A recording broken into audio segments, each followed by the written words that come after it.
Pada masa pemerintahan Khalifah Umar bin Khattab radhiyallahu anhu, dunia Islam terus berkembang pesat.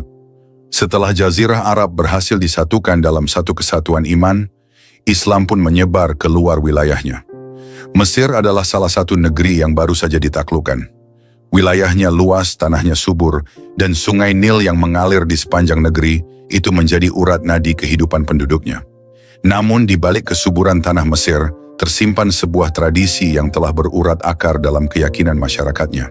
Tradisi yang kelam, berdarah, dan telah berlangsung selama berabad-abad. Melemparkan seorang gadis perawan ke sungai Nil sebagai tumbal agar air sungai mengalir. Mereka meyakini bahwa jika tradisi ini ditinggalkan, sungai akan murka dan airnya akan berhenti mengalir, menyebabkan kekeringan dan kematian. Amr bin al-Ash radhiyallahu anhu, gubernur yang ditunjuk Umar untuk memimpin Mesir, memandang negeri itu dengan penuh tekad. Ia ingin membawa keadilan, keimanan, dan peradaban Islam yang luhur ke tengah masyarakat Mesir. Namun apa yang ia temukan sangat mengejutkannya. Sejumlah tokoh masyarakat datang menghadapnya, wajah mereka cemas, dan suara mereka penuh kegelisahan. "Wahai Amir," ujar salah seorang tokoh dengan sorot mata dalam, "sudah hampir genap 12 malam dari bulan ini. Tradisi kami mengatakan, bila tidak dilakukan sesuatu, maka air sungai tidak akan naik. Sudah sejak dahulu kala kami mengambil seorang gadis perawan dari orang tuanya, menghiasnya dengan perhiasan terbaik, dan melemparkannya ke dalam sungai Nil sebagai persembahan. Maka air pun akan mengalir." Amr bin al-Ash terdiam sejenak.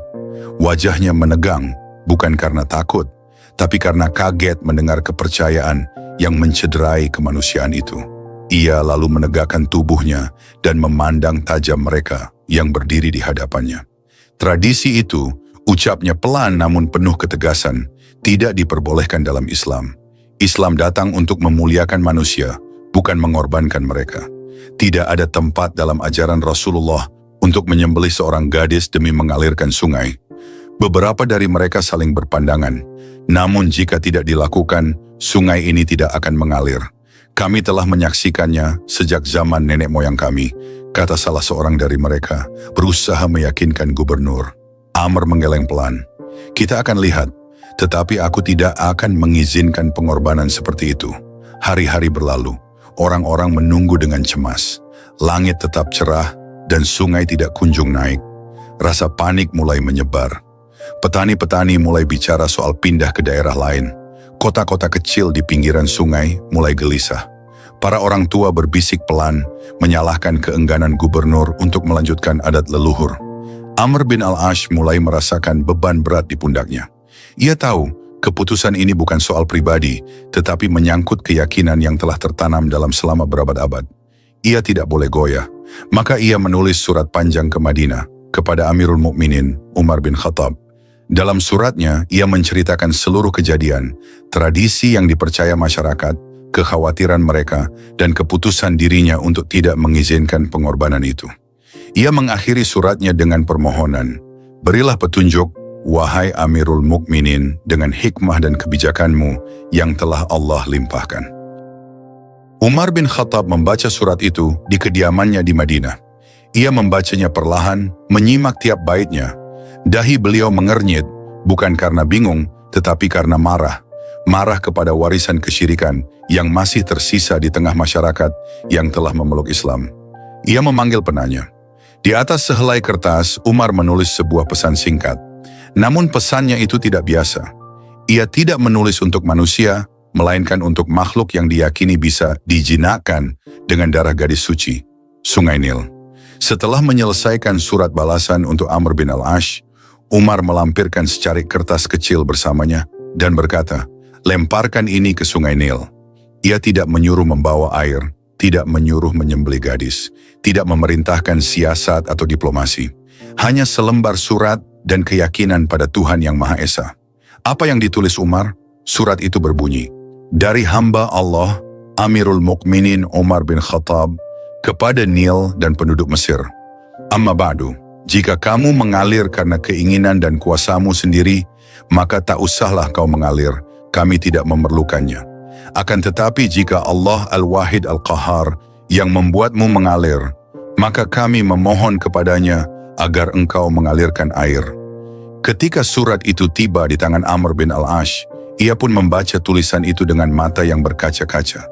Ia tahu ini adalah jawaban dari seseorang yang hatinya dipenuhi cahaya Allah. Maka dengan penuh keyakinan ia berdiri di tepi sungai Nil, dikelilingi oleh penduduk yang menatap penuh tanda tanya. Amr mengangkat surat itu tinggi-tinggi, lalu mengucapkan dengan lantang, "Inilah pesan dari Amirul Mukminin." Setelah itu, ia melempar surat tersebut ke dalam sungai Nil. Mata semua orang terarah pada sungai. Tidak ada yang bergerak, tidak ada suara. Angin pun seolah berhenti berembus, dan malam pun berlalu. Pagi harinya, ketika fajar menyingsing dan sinar matahari menyapu permukaan air, penduduk Mesir terbangun dengan suara yang tidak mereka dengar selama berminggu-minggu. Gemuruh air mengalir, sungai Nil bangkit. Dalam satu malam, permukaan airnya naik hingga 16 hasta, mengalir deras seperti tidak pernah berhenti, menghidupkan ladang-ladang, menyuburkan tanah-tanah, dan menyirami hati-hati yang sempat hampir putus harapan. Tangis kebahagiaan terdengar dari segala penjuru. Mereka berlari ke tepian sungai, menyaksikan mukjizat yang tak mereka duga. Tidak ada gadis yang dikorbankan, tidak ada darah yang ditumpahkan. Hanya secarik kertas dan iman kepada Allah yang esa. Di Masjid Madinah, Umar sedang duduk dalam kesederhanaan. Seorang utusan datang dengan membawa kabar dari Mesir. Setelah menjelaskan apa yang terjadi, utusan itu menunduk dan berkata, "Wahai Amirul Mukminin, sungai itu mengalir kembali setelah suratmu dilemparkan ke dalamnya." Umar menatap langit, matanya basah, bibirnya bergetar melafazkan pujian kepada Allah. Segala puji bagi Allah, yang mengalirkan air sungai bukan karena persembahan manusia, melainkan karena kuasanya yang tak terbatas. Pagi yang cerah menyelimuti Mesir. Matahari memantulkan sinarnya di atas permukaan sungai Nil yang kini mengalir deras seperti rahmat yang turun dari langit setelah penantian panjang. Wajah-wajah penduduk yang semula murung kini berseri-seri. Di sepanjang tepian sungai, anak-anak berlarian. Kaum ibu bersyukur dan para lelaki terdiam penuh takjub, menyaksikan keajaiban yang tidak disangka. Dia mengalir, sungai itu kembali hidup. Tidak ada korban, tidak ada darah, hanya selembar surat dari Madinah. Suara takbir terdengar dari lisan sebagian penduduk yang telah memeluk Islam. Sementara yang lainnya, yang masih baru mengenal keimanan, mulai menggenggam erat keyakinan mereka. Tiba-tiba, segalanya berubah. Tradisi yang selama ini dianggap sebagai kebenaran turun-temurun mulai goyah. Masyarakat yang sebelumnya takut melanggar adat nenek moyang mereka kini mulai mempertanyakan, apakah benar sungai ini haus akan nyawa manusia? Amr bin al-Ash berdiri di beranda kediamannya. Dari kejauhan ia melihat betapa sungai Nil kini mengalir tak terbendung. Seorang lelaki tua datang menghadap, wajahnya penuh haru, matanya basah oleh air mata. "Wahai Amir, aku telah hidup di negeri ini lebih dari 60 tahun, dan belum pernah kulihat sungai Nil mengalir tanpa pengorbanan gadis muda di bulan ini. Apa yang terjadi kini sungguh di luar akal kami," ucap lelaki itu sambil menunduk. Amr menatapnya dengan tenang. "Apa yang terjadi," ujarnya pelan, "adalah kebenaran yang datang dari langit. Selama ini kalian mengira bahwa sungai ini tunduk kepada tradisi kalian.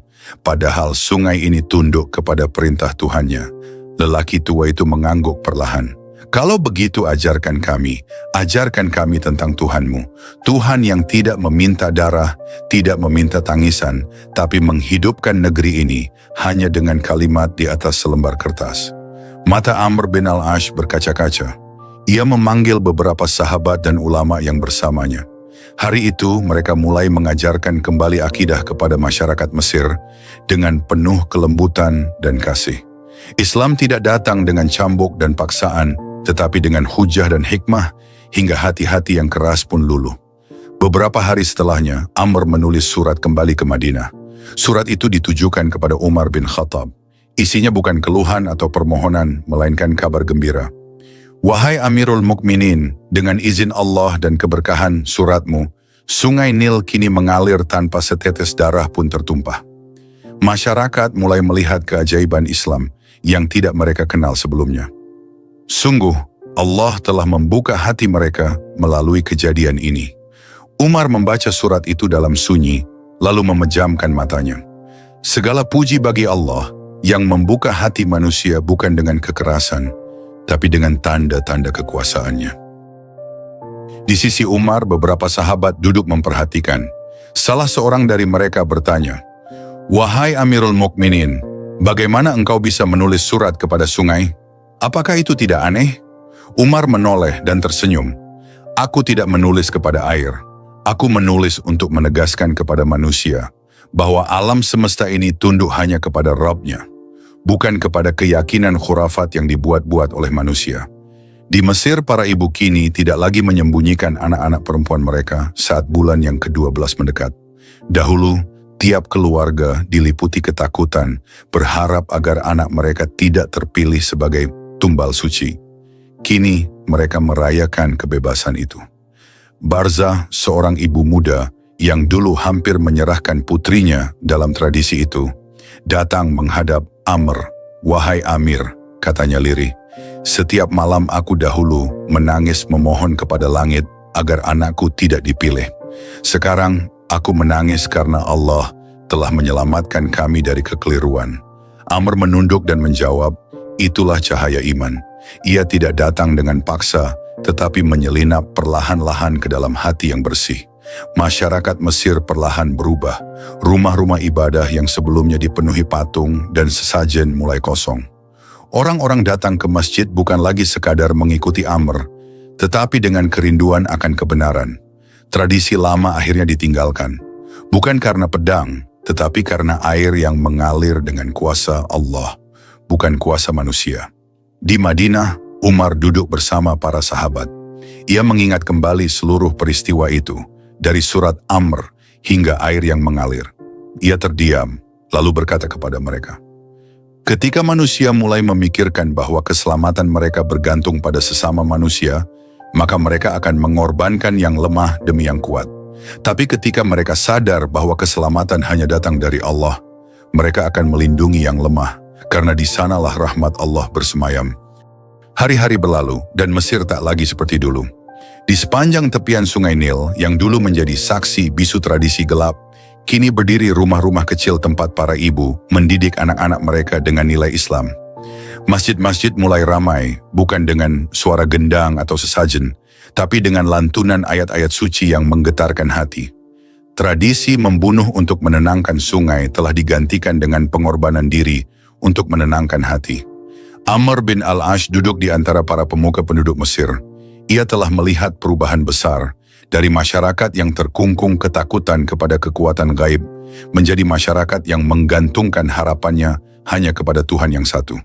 "Wahai saudara-saudara kami," katanya dalam satu majelis, "Islam tidak datang untuk memutus hubungan manusia dengan alam, tetapi untuk memperbaiki hubungan itu agar manusia menghormati ciptaan dan tunduk kepada pencipta." Seorang lelaki tua mengangkat tangannya, matanya berkaca-kaca. "Sebelumnya kami menyembelih anak-anak kami karena kami takut sungai ini tidak akan mengalir.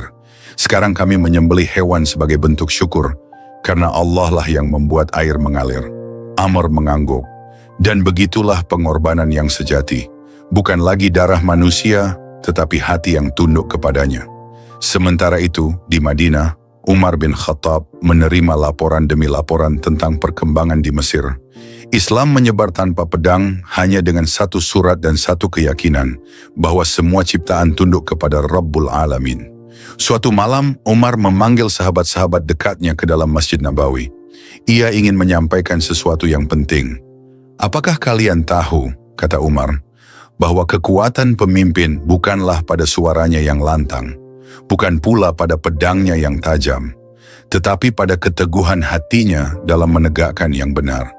Utsman bin Affan yang duduk di sampingnya menjawab, "Dan engkau telah menunjukkannya, wahai Amirul Mukminin, melalui satu surat kepada air." Umar tersenyum tipis. "Tidak, bukan aku, tapi Allah lah yang menunjukkan bahwa seluruh alam semesta tunduk kepadanya. Kita hanya perantara, tugas kita hanyalah menyampaikan." Mereka semua terdiam. Malam itu terasa berbeda, seperti ada satu lembar sejarah yang baru saja selesai ditulis, bukan dengan tinta, tetapi dengan air yang mengalir dari hati yang berserah. Di Mesir, kisah surat Umar menjadi dongeng yang terus diceritakan dari satu generasi ke generasi berikutnya. Anak-anak duduk melingkar di pangkuan orang tua, mereka mendengarkan kisah tentang seorang khalifah agung yang berbicara kepada sungai Nil, dan sungai itu pun taat. Kertas itu, kata mereka, lebih kuat dari perisai, surat itu lebih tajam dari pedang. Hingga hari ini, umat Islam di Mesir masih mengingat peristiwa itu. Bukan hanya sebagai bukti sejarah, tapi sebagai fondasi peradaban, bahwa Islam datang tidak untuk menghancurkan budaya, tetapi untuk menyucikannya. Bahwa iman tidak ditanamkan dengan paksaan, tetapi dengan teladan. Dan sungai Nil, ia terus mengalir, membawa kehidupan ke bumi Mesir, membawa hikmah ke hati manusia, dan membawa kenangan kepada satu masa, ketika air memilih tunduk kepada langit, bukan kepada darah. Kisah ini bukan sekadar tentang menghapus tradisi, melainkan tentang membangun yang baru. Tradisi Islam yang berbasis tauhid dan rahmat telah menggantikan warisan kelam nenek moyang. Dan Umar bin Khattab, dengan satu surat sederhana yang penuh iman, telah meletakkan batu pertama bagi warisan peradaban itu. Peradaban yang mengajarkan bahwa air yang mengalir bukanlah karena tumbal manusia, tetapi karena kehendak Rabbul Alamin.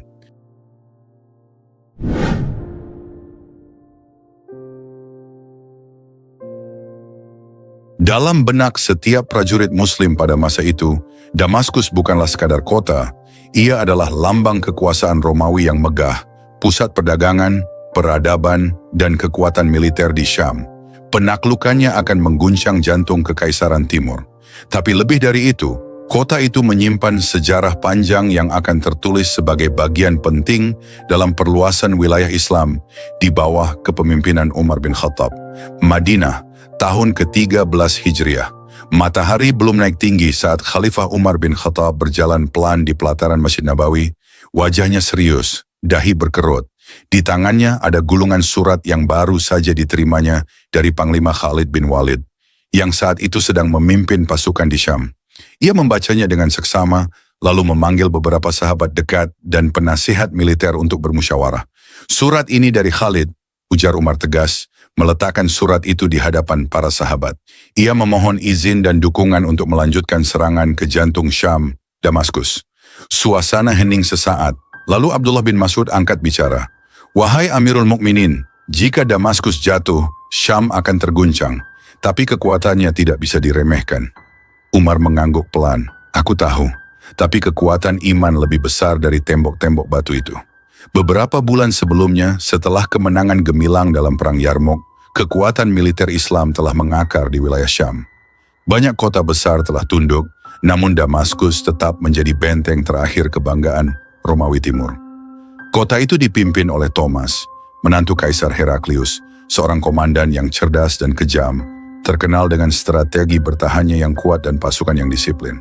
Di markas pasukan Islam di sekitar perbatasan, Khalid bin Walid berdiri di hadapan peta besar Syam. Ia menunjuk ke arah Damaskus yang dikelilingi sungai Barada dan tembok-tembok tebal. Kota ini tak akan mudah jatuh, gumamnya. Tapi tak ada benteng yang tak bisa ditembus oleh tekad dan strategi. Abu Ubaidah bin Al-Jarrah, yang saat itu menjabat sebagai panglima tertinggi, masuk ke dalam tenda. Wahai Khalid, para utusan dari Madinah sudah tiba. Khalifah telah menyetujui langkah kita. Kita diberi izin untuk melanjutkan penaklukan. Mata Khalid berbinar. Ia menoleh pada pasukan yang sedang melatih formasi barisan. Kalau begitu kita mulai mempersiapkan pengepungan, tapi kita tidak akan menyerang begitu saja. Kita pecah kekuatan kita. Kita tekan kota dari semua arah. Keesokan harinya Khalid memimpin rapat besar. Para komandan hadir, di antaranya Yazid bin Abi Sufyan, Abu Ubaidah, Amr bin Al-Ash, dan Syarhabil bin Hasanah. Khalid membuka pembicaraan. Kita akan mengepung Damaskus dari 4 arah. Aku sendiri akan memimpin pasukan utama dari arah timur. Abu Ubaidah dari utara, Yazid bin Abi Sufyan dari selatan, Amr dan Syarhabil dari barat. Kita buat kota ini terkepung rapat seperti cincin. Tidak ada masuk atau keluar. Yazid bertanya, dan bagaimana dengan penduduknya? Mereka banyak dan takut akan menyulut perlawanan dari dalam. Kita tidak akan menyerang sembarangan, jawab Abu Ubaidah. Berikan mereka pilihan, masuk Islam membayar jizyah atau perang. Itu sunnah Rasulullah. Tapi ingat, kita tidak akan biarkan kota ini memperkuat pertahanannya lebih lama. Beberapa pekan berikutnya, persiapan pun dimulai. Pasukan Muslim membangun kem-kem di sekitar kota, memutuskan jalur pasokan, dan terus mengawasi gerak-gerik pasukan Romawi. Setiap malam, lampu-lampu obor dinyalakan dari kejauhan, membentuk lingkaran besar mengitari Damaskus. Dari atas tembok, para penjaga Romawi mulai merasa tertekan. Lihat keluar, mereka sudah mengepung kita sepenuhnya, lapor salah satu pengintai kepada Thomas. Thomas menatap ke kejauhan dari menara benteng utama. Mereka ingin mengurung kita seperti tikus. Tapi kota ini tidak akan runtuh hanya karena tekanan. Di kubu muslimin, suasana penuh semangat. Di antara para pasukan, tersebar kabar bahwa kemenangan di Damaskus akan menjadi pembuka menuju penaklukan yang lebih besar, Palestina, Homs, bahkan Yerusalem. Seorang prajurit muda bernama Abdullah bin Qais duduk di samping temannya, memandang dinding kota dari kejauhan. Kau lihat itu, dinding itu tinggi sekali. Bagaimana kita bisa menembusnya? Temannya Salman menjawab, kita punya sesuatu yang lebih tinggi dari dinding, iman dan sabar. Sementara itu, Umar bin Khattab di Madinah tak pernah lepas dari doa dan kabar. Setiap hari ia menunggu surat dari Syam. Ya Allah, bisiknya suatu malam, jangan biarkan kaum muslimin dipermalukan di sana. Tunjukkan jalan kepada mereka. Ia pun mengirimkan surat dukungan lagi, berisi doa dan nasihat. Berjalanlah atas nama Allah. Jangan buat ketidakadilan kepada siapapun. Bawalah Islam dengan adil dan bijak. Dan jika Allah memenangkan kalian, jangan sombong atas kemenangan itu. Pengepungan pun semakin ketat. Selama berhari-hari, pasukan Muslim menjaga garis depan, menunggu momen yang tepat. Setiap suara dari dalam kota menjadi sinyal penting. Pasukan kavaleri disiagakan setiap saat. Mata-mata dikirimkan untuk mengamati celah pertahanan. Waktu terasa lambat, tapi semangat tidak surut. Dan saat malam tiba, Khalid duduk sendiri di dalam tendanya. Ia menggenggam pedangnya dan menatapnya lama. Engkau saksi banyak kemenangan, bisiknya pada pedang itu. Apakah Damaskus akan menjadi yang berikutnya? Suara derap, langkah menghampiri. Panglima, ujar seorang prajurit muda, ada yang ingin berbicara. Seorang lelaki dari dalam kota. Khalid menatap tajam. Bawa dia masuk, mungkin Allah sedang membukakan jalan bagi kita. Dan di sanalah bagian penting dari sejarah mulai bergulir. Langkah kaki itu semakin dekat. Ketika prajurit membuka tirai tenda, tampaklah seorang lelaki berusia setengah baya dengan wajah tegang dan jubah usang yang menggantung di tubuh kurusnya. Matanya berkeliling dengan cemas sebelum akhirnya menunduk hormat di hadapan Panglima Khalid bin Walid. Apa urusanmu datang pada malam seperti ini? Tanya Khalid dengan nada dingin. Namun sorot matanya tajam memeriksa gerak-gerik lelaki itu. Lelaki itu menelan ludah. Aku seorang penduduk Damaskus, Panglima. Namaku Yunus bin Hilal. Aku datang membawa kabar dari dalam kota dan sebuah usulan. Khalid menyipitkan mata. Usulan? Yunus mengangguk pelan. Sebagian penduduk Damaskus sudah bosan dengan tekanan dan arogansi komandan Romawi. Mereka khawatir jika pasukan Islam menyerbu tanpa perjanjian, darah akan tumpah, anak-anak akan terluka, dan rumah-rumah akan terbakar. Kami ingin mencari jalan tengah. Jalan tengah? Ulang Khalid sambil berdiri dan menghampiri lelaki itu. Apa yang engkau usulkan, wahai Yunus? Buka satu gerbang untukmu. Saat malam tergelap dan pengawasan lemah, engkau masuk tanpa perlawanan besar, dan kami pastikan tidak akan ada pasukan cadangan Romawi menunggumu. Tapi dengan satu syarat. Khalid mengangkat alisnya. Apa syaratnya? Kami minta jaminan bahwa tak seorang pun dari warga sipil akan dibunuh atau rumah mereka dirampas. Kami akan membantumu, tapi jangan jadikan kami korban. Khalid menatap lelaki itu dalam-dalam. Ada sorot kesungguhan, tak tampak kebohongan. Engkau sadar bahwa yang engkau lakukan ini adalah pengkhianatan bagi pihakmu sendiri? Aku sadar, Panglima. Tapi lebih baik berkhianat pada kekuasaan yang zalim daripada membiarkan anak-anakku mati sia-sia. Diam sesaat menguasai tenda. Khalid kemudian memalingkan wajah, menatap jauh ke tanah gelap di luar. Kami tidak datang untuk membantai. Kami datang untuk menegakkan keadilan dan menyampaikan dakwah. Tapi jika engkau berdusta, maka darahmu menjadi halal." Yunus menunduk, "Aku tidak berdusta. Kalau begitu, malam esok, engkau dan orang-orangmu bersiaplah. Tunjukkan gerbangnya dan kami akan menyelinap masuk. Allah yang akan menyempurnakan urusan ini." Pagi berikutnya, Khalid mengumpulkan para komandan, Abu Ubaidah, Yazid bin Abu Sufyan, Dirar bin Al-Azwar, dan lainnya. Mereka berkumpul di sebuah bukit kecil di luar Damaskus, menatap dinding tinggi kota yang seolah tak tergoyahkan. "Kita tidak bisa menunggu terlalu lama," kata Khalid. "Musim hujan akan tiba. Jika kita gagal merebut kota ini, kita harus mundur dengan kerugian besar. Tapi malam ini, Allah mungkin telah membuka jalan." Mereka terdiam mendengar rencana yang Khalid sampaikan. Sebagian terkejut karena jalan masuk dari dalam kota telah disiapkan oleh penduduk sendiri. "Apakah ini jebakan?" tanya Dirar dengan nada penuh kecurigaan. "Bisa jadi," jawab Khalid tenang. "Tapi kita tak akan maju bodoh-bodohan. Pasukan inti akan menyusup, sementara pasukan cadangan bersiap di luar. Jika gerbang benar-benar terbuka, kita masuk. Jika tidak, kita gempur habis-habisan." Abu Ubaidah yang lembut hatinya menatap Khalid dan berkata, "Semoga Allah memberkahi rencanamu, wahai Abu Sulaiman. Tapi ingatlah, kita bukan hanya membawa pedang, tapi juga nama Islam. Jangan ada dusta dalam niat kita." "Aku tidak akan khianati amanah ini," jawab Khalid. "Kemenangan ini akan kita capai tanpa mengotori darah yang tidak perlu." Saat malam tiba, udara terasa lebih dingin dari biasanya. Langit cerah namun pekat, tanpa bulan, dan hanya bertabur bintang. Di bawah bayang-bayang gelap, puluhan prajurit terlatih telah bersiap menyelinap mengikuti Yunus. Mereka berjalan senyap seperti bayangan, tak sepatah kata pun terucap. Dari atas dinding kota, lampu-lampu penjaga Romawi menyala redup. Yunus menggamit tangan Khalid dan menunjuk ke arah timur. "Itulah gerbangnya. 2 penjaga berjaga, tapi mereka orang-orang kami." Khalid mengangguk. Ia memberi isyarat pada Dirar dan beberapa pasukan elit untuk mendekat. Dengan cepat dan senyap, 2 penjaga dilumpuhkan tanpa suara. Gerbang kayu yang tinggi itu mulai terbuka perlahan dan jalan masuk ke Damaskus terbuka. "Allahu Akbar," bisik para prajurit sambil melangkah cepat memasuki lorong-lorong kota.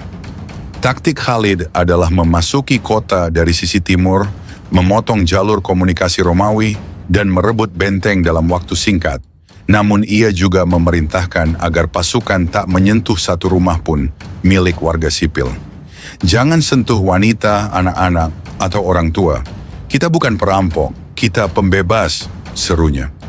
Sementara itu dari sisi barat, pasukan Abu Ubaidah dan Yazid bin Abu Sufyan terus melakukan pengepungan biasa, memukul tembok dengan alat pengepung, dan menciptakan kegaduhan untuk mengalihkan perhatian musuh. Mereka belum tahu bahwa malam ini adalah malam penentu. Lalu sebelum fajar menyingsing, panji Islam telah dikibarkan di dalam kota. Sebagian besar pasukan Romawi panik. Mereka tak menyangka bahwa musuh telah berada di jantung pertahanan mereka. Sebagian lari, sebagian bertahan, tapi kekacauan telah terjadi. Khalid berdiri di atas menara kecil dan menatap dari kejauhan kibaran panji hijau yang melambai tertiup angin. "Allahu Akbar, Allah telah menepati janjinya," ucapnya lirih. Damaskus mulai terguncang, namun pertarungan sejati belum selesai. Romawi masih memiliki bala bantuan, dan tawar-menawar diplomatik akan segera terjadi. Sementara itu, di gerbang barat, Abu Ubaidah tak henti mengirim utusan damai. Seorang tokoh pendeta, Yuhanna bin Sarjis, menerima surat yang bertuliskan, "Kami tidak memaksa. Kami hanya datang membawa kebenaran. Jika kalian menyerah dengan damai, kalian akan tetap bebas memeluk agama kalian, tinggal di rumah kalian, dan hanya membayar jizyah. Jika kalian memilih perang, kami akan lawan kalian sampai akhir." Yuhanna membaca surat itu dengan mata berkaca-kaca. Ia sadar, kekuasaan Romawi sudah sekarat, dan banyak dari kalangan mereka yang lebih ingin damai daripada mati sia-sia. Ia lalu mengirim pesan balasan, "Jika engkau jamin kehormatan kami, dan tak mengganggu gereja kami, maka kami akan berbicara pada rakyat." Serangan besar-besaran diluncurkan ke gerbang timur. Trompet perang ditiup, pasukan pemanah memanah bertubi-tubi, dan alat pemanjat tembok digerakkan. Suara dentuman, teriakan, dan gemuruh kaki kuda memenuhi udara. Khalid menunggang kudanya, mengacungkan pedangnya tinggi-tinggi. Allahu Akbar, demi Allah, kita rebut Damaskus hari ini. Pasukan Romawi panik.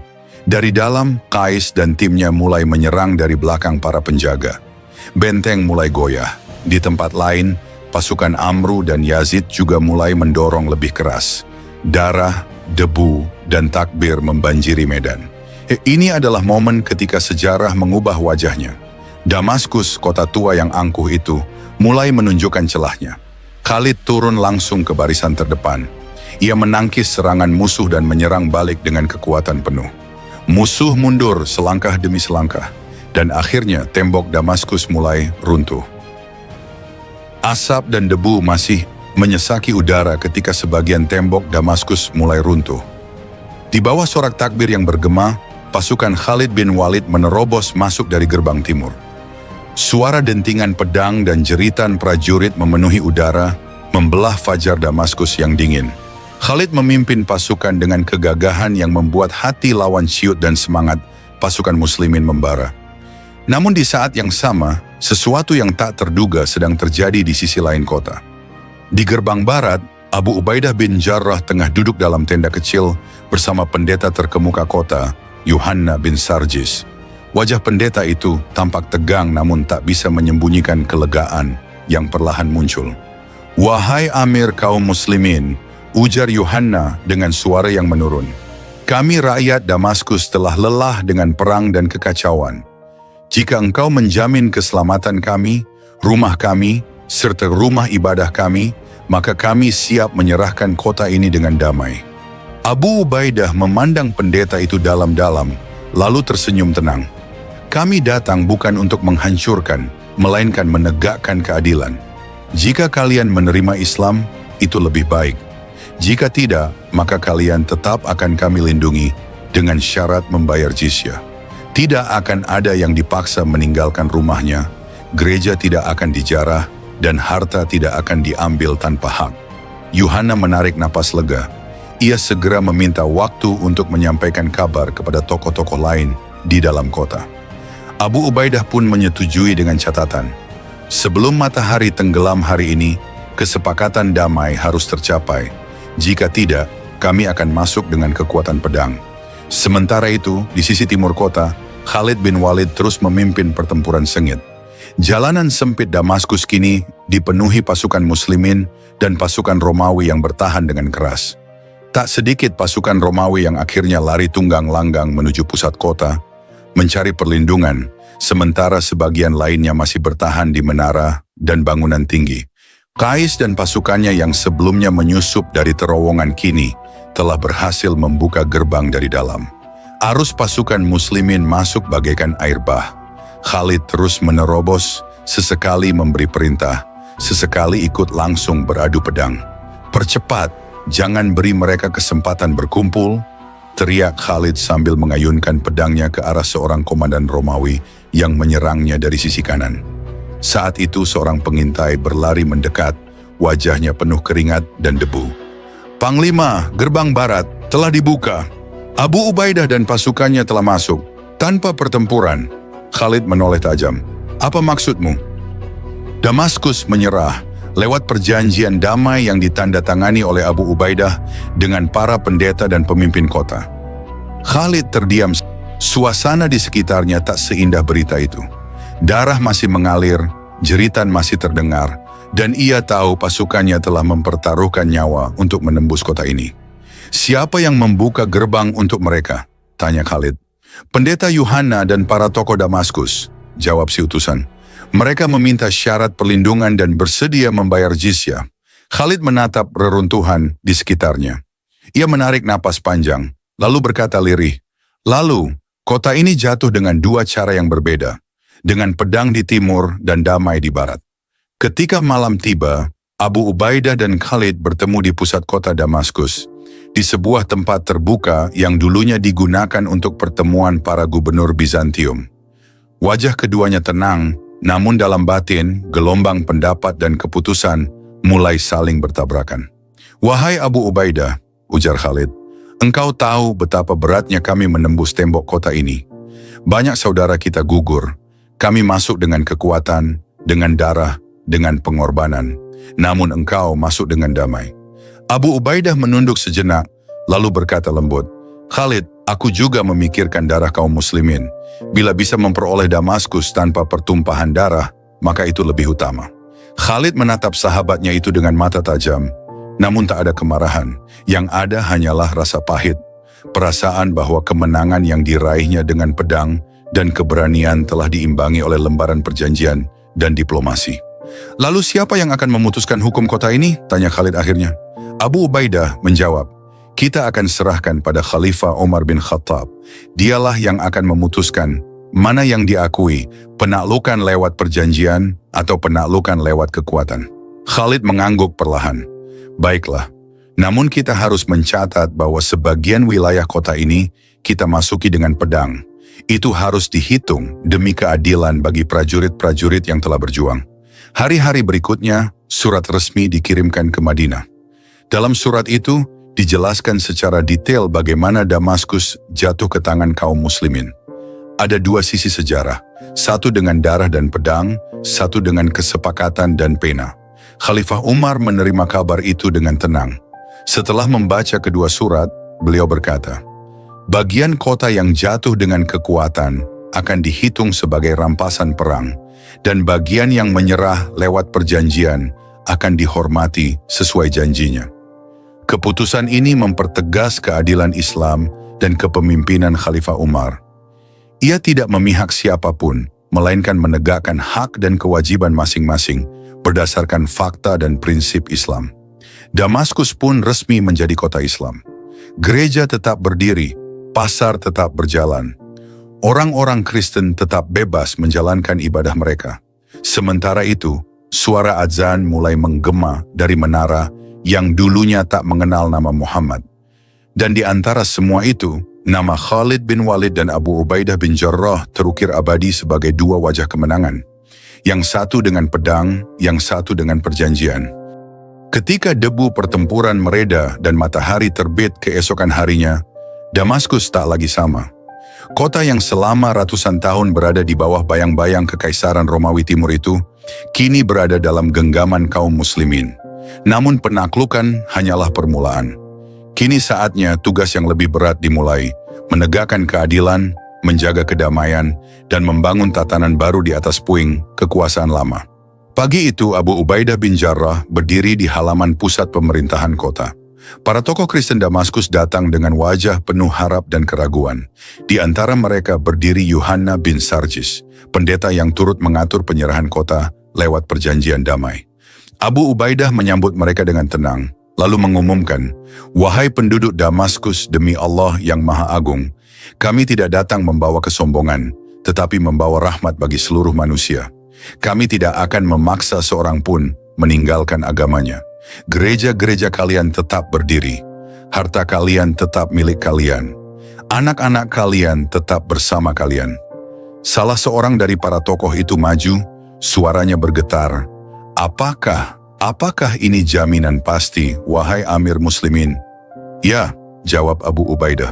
"Selama kalian membayar jizyah yang telah disepakati dan tidak mengkhianati perjanjian, maka darah dan kehormatan kalian akan kami jaga, sebagaimana kami menjaga milik kami sendiri." Tangis haru mulai terdengar di antara mereka. Sebagian besar dari mereka telah bersiap menghadapi nasib buruk, namun mereka justru melihat wujud keadilan yang belum pernah mereka temui di bawah pemerintahan Romawi. Di sudut lain kota, Khalid bin Walid sedang berjalan di antara barisan prajurit yang luka-luka. Ia berbicara dengan seorang tentara muda yang kehilangan satu lengan dalam pengepungan. "Bagaimana keadaanmu, wahai saudaraku?" tanya Khalid. "Alhamdulillah, Panglima, tangan ini sudah bukan milik saya, tapi milik Allah," jawabnya sambil tersenyum meski tubuhnya gemetar. Khalid menggenggam tangan prajurit itu yang tersisa dan berbisik, "Darahmu tidak tumpah sia-sia. Damaskus telah dibuka, dan engkau adalah bagian dari sejarah yang akan diingat anak cucu kita." Wajah sang pemuda bersinar. Ia menatap panglimanya dengan mata penuh cahaya. Khalid berdiri, lalu menoleh kepada para prajurit lain.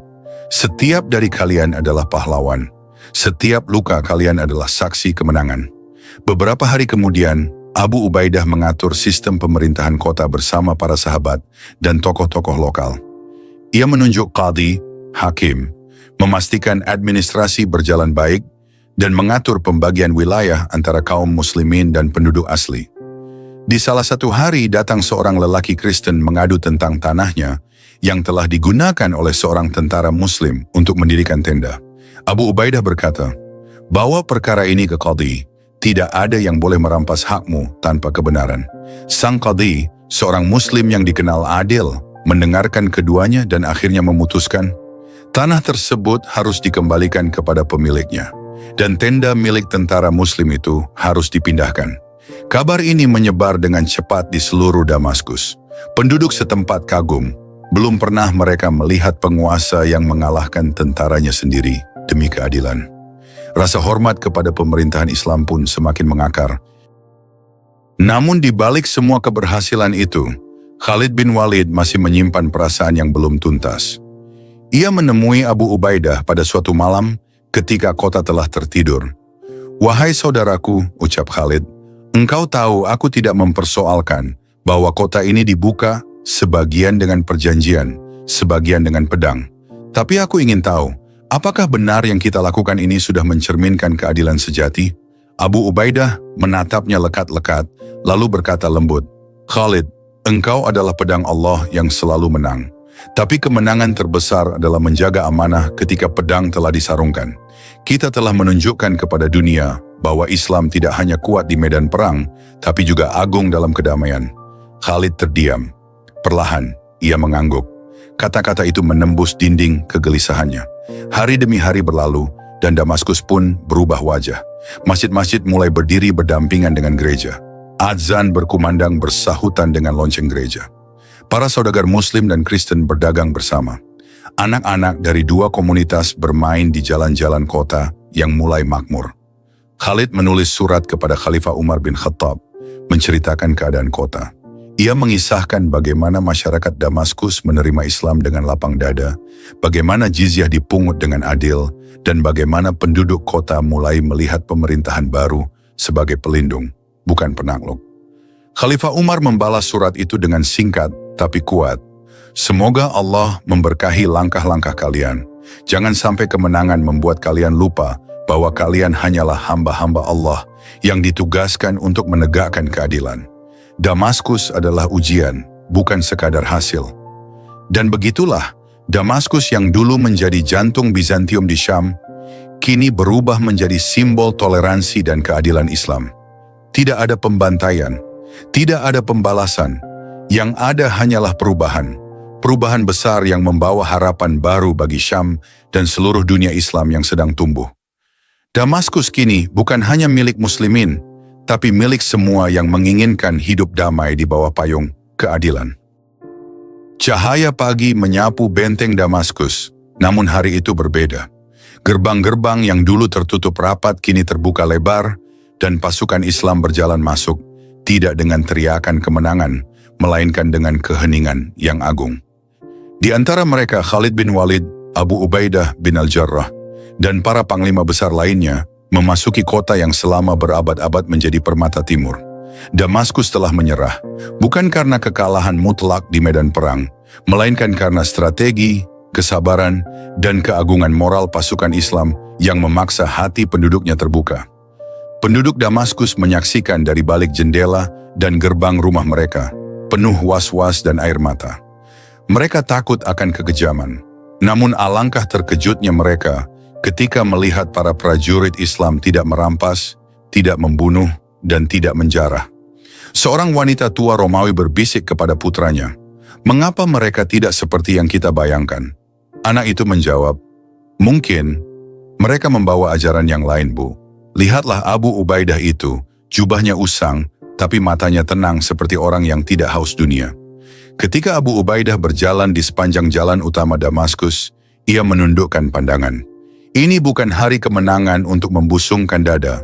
Ini hari di mana kita diuji, apakah kita bisa berlaku adil ketika kita telah memegang kekuasaan. Khalid duduk di tangga batu di dekat benteng tua. Ia melihat anak-anak Damaskus berlarian, kini tidak lagi takut. Ia menatap langit.